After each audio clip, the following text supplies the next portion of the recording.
So, good afternoon. Welcome to the first webinar on research integrity by ENRIO, the European Network of Research Integrity Offices. My name is Sanna-Kaisa Spoov, and I am the president of ENRIO and also the Secretary General of the Finnish National Board on Research Integrity, TENK. I'm very proud to introduce to you ENRIO, which promotes research integrity in Europe. ENRIO is a very effective European network of national research integrity organizations and research integrity officers. Over the last 12 years, ENRIO has grown from a small group of leading professionals into one of the key players that are advancing research integrity in Europe. Today, ENRIO has more than 30 member organizations in more than 20 European countries. Last year, the network became a legal international non-profit association which is registered in Belgium. The research integrity culture in Europe is very much like Europe itself. There are several different national approaches in Europe for investigation violations of research integrity. Overall, there are two courses of action for determining research misconduct, investigating allegations, and imposing sanctions.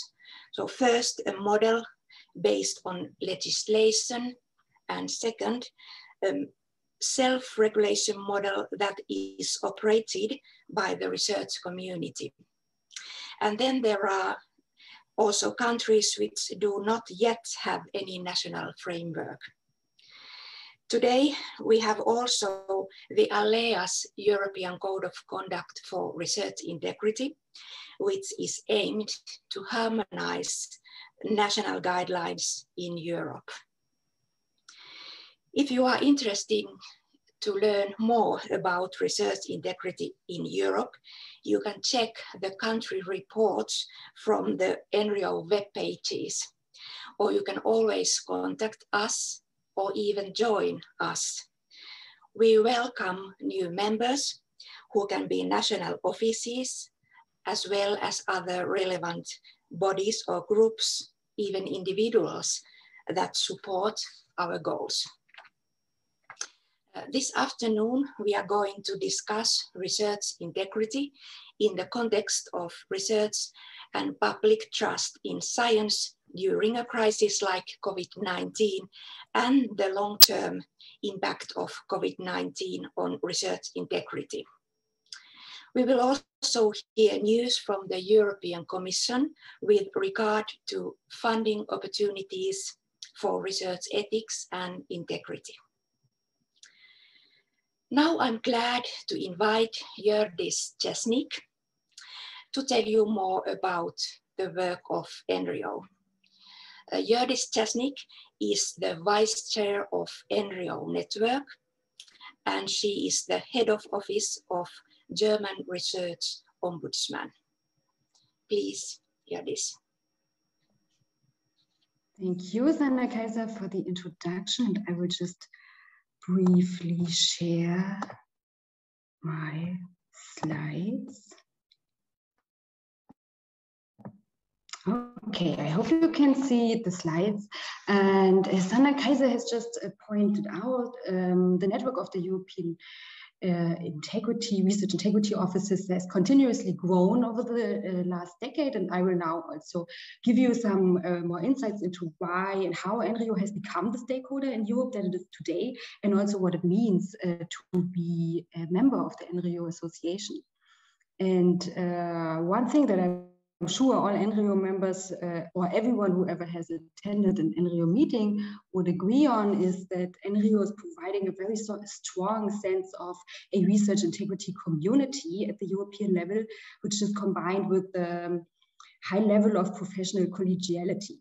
And since in some countries the topic of responsible conduct of research has been getting attention since the early 90s already, or even earlier, it is a bit hard to believe that working in the field of research integrity in a way still has a grassroots character until today. But coming back to this image, often enough there are only one or two organizations or even one or two individuals per country that are developing guidelines or that are looking into cases of misconduct. So with who do you actually exchange your experiences or questions that arise in the context?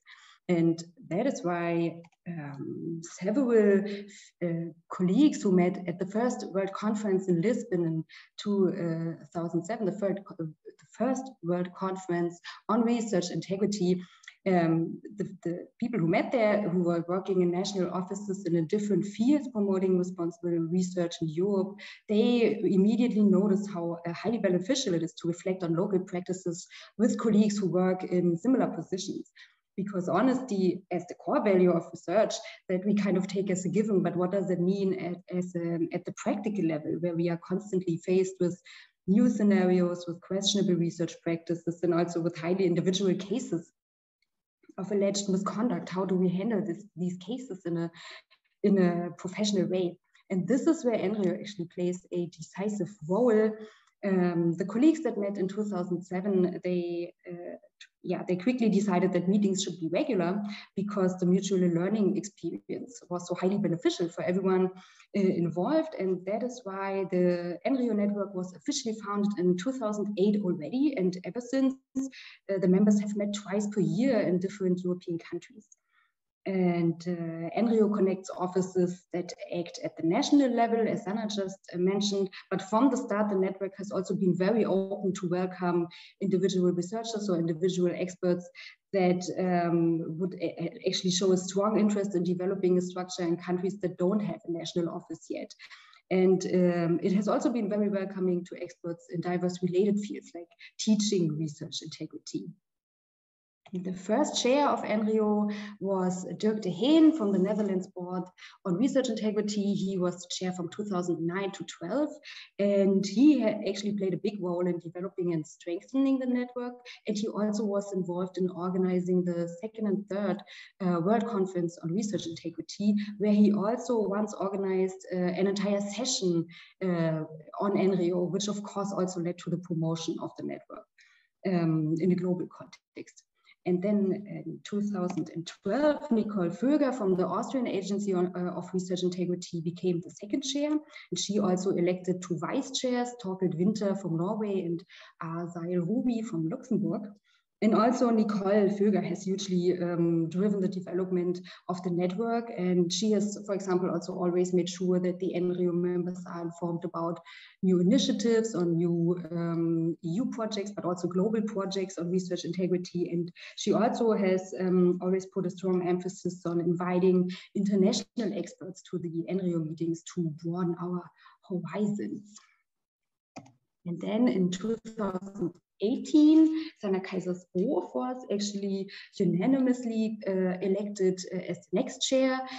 She's from TENK in Finland, and she has thankfully accepted that task. And also in parallel, Maura Heine from Ireland and myself, we became vice chairs with Sanna. And Sanna Kaiser was actually very successful in raising seed funding to establish a secretariat for ENRIO and also to drive the network towards becoming a professional association under Belgian law in 2020. And given the fact that international and even also global cooperations or collaborations are the norm in research nowadays, it's actually essential to exchange knowledge among countries to improve and to enhance, maybe even to harmonize structures and systems.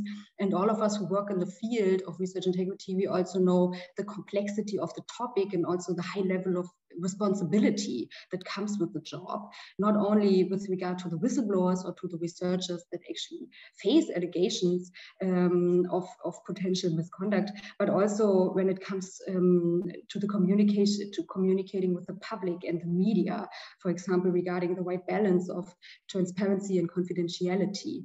And regarding all of these topics, ENRIO collects the knowledge of its members from all over Europe, and it's a platform to discuss and to disseminate not only current practices, but also new ideas. And yeah, ENRIO has become a discussion board with a very collegial and trustful and also professional environment. And the network has organized workshops and working groups, not only for its own members, but also at conferences. And also it has published statements and a handbook, and the ENRIO members have also continuously been involved in different European projects and initiatives with different aims and scopes. And now ENRIO is also organizing the first European Congress on Research Integrity Practice. And in recent years, and I'd also like to say, because of the big involvement and engagement of the ENRIO members, there has been a huge shift in the perception of the topic and a shift in the attitude of diverse stakeholders regarding the topic of research integrity. And as a member of ENRIO, your office will not only have access to all of these resources that are provided by ENRIO, but you and your office will also have the opportunity to create and to shape values and structures and policies at the European level yourself. And yeah, during today's webinar, we aim to give you some insights into current developments in Europe. As Sana Kaiser said, are ENRIO members already, but have very different research integrity structures. And then later we will also talk about how the COVID-19 pandemic has influenced and will continue to influence the research landscape. And with that, I would actually like to introduce the first speaker. So how do I stop sharing the screen? Yeah, this is interesting. Here. So maybe I should also say that if you have any questions, you can put them into the question and answer section. Yes, of Zoom, and later Anis Hayrio, who is also working at TANK and is also a member of the Secretariat of ENRIO, she will help us to forward these questions to the speakers. And now I would like to introduce our first speaker, that is Isidros Dorian Karatzas. He is the head of the Research, Ethics and Integrity sector of the European Commission at the Directorate General for Research and Innovation, which is located in Brussels, in Belgium, of course. And in his function, he has, for example, been responsible for the development of the ethics appraisal procedure of Horizon 2020. And he's now also involved, of course, in all matters related to ethics and integrity in the Horizon Europe program. And he has been in close contact with ENRIO for many years and has continuously supported ENRIO's work and EU projects related to integrity. And now he'll also talk about new opportunities for ENRIO.